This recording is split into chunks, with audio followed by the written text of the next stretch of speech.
రాజ్యమేది లేదు గాని రాణిలాగా చూసుకుంటా, కోట కట్టలేను గాని కళ్ళల్లో నిన్నే దాచుకుంటా.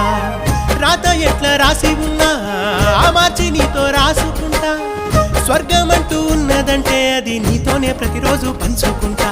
నిన్ను గన్న మీ నాన్న కన్నా లారు ముద్దుగా సాదుకుంటా. నీకు కోపం వస్తే కొంత దూరం ఉంటా, నువ్వు గీత గీస్తే నేను దాటనంట. కంట నీరు కంటి రెప్ప దాటకుండా కాటుకై కావలుంటా. రాంబాయి నీ మీద నాకు మనసాయనే, ఏనాడు నిన్ను వీడిపోని నీడైతనే.